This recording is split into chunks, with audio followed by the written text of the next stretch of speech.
Volts wagon Vento diesel vehicle.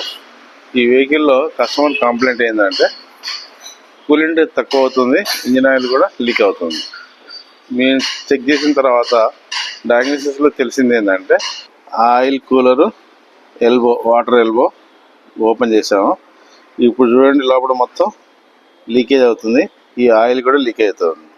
Elbow open చేసిన తర్వాత మేము కనుక్కున్నది ఏంటంటే ఈ ఎల్బో లోపల ఎల్బో 2 పీసులుగా క్రాక్ అయ్యింది. ఈ విధంగా క్రాక్ అయ్యింది. ఈ క్రాక్ కావటం వల్ల కూలెంట్ మొత్తం లీక్ అవుతుంది. ఇప్పుడు ఈ ఎల్బో పనికిరాదు, తీసేసి కొత్తది మారుస్తున్నాం. అదేవిధంగా ఈ ఆయిల్ కూలర్లో కూడా ఈ కూలెంట్ పాస్ అయ్యే ఈ కోర్ ఉంది చూడండి, ఈ కోర్ కట్ అయింది. ఈ కోర్ కట్ కావటం వల్ల కూలెంట్ లీక్ అవుతుంది, ప్లస్ ఆయిల్ కూడా ఇక్కడ నుంచి ఆయిల్ కూడా లీక్ అవుతుంది. ఈ ఆయిల్ ప్యాకేజ్ పోయింది. టోటల్గా ఈ ఆయిల్ కూలర్ థర్మోప్లాస్టిక్తో చేయబడటం వల్ల కొంచెం హీట్ అయినాక ఈ ప్రాబ్లమ్స్ వస్తూనే ఉంటాయి జనరల్గా.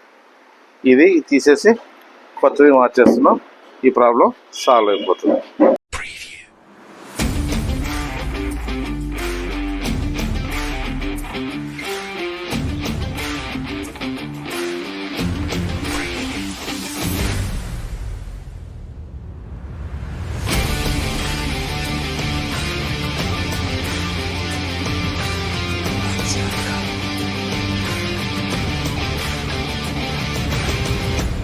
కొత్త part oil cooler coolant elbow మార్చిన తర్వాత మొత్తం ఫిట్టింగ్ చేసేసాము. ఇంజిన్ కూడా 1 అవర్ 2 అవర్స్ రన్ చేసాము. ఇంజిన్ ఆయిల్ లెవెల్ తగ్గట్లేదు, కూలెంట్ కూడా లెవెల్ తగ్గట్లేదు, పర్ఫెక్ట్ కండిషన్లో ఉన్నాయి. ఇది అయిపోయినాక ఈ కస్టమర్ ప్రాబ్లమ్ సాల్వ్ అయినాక కస్టమర్ డెలివరీ చేసాం.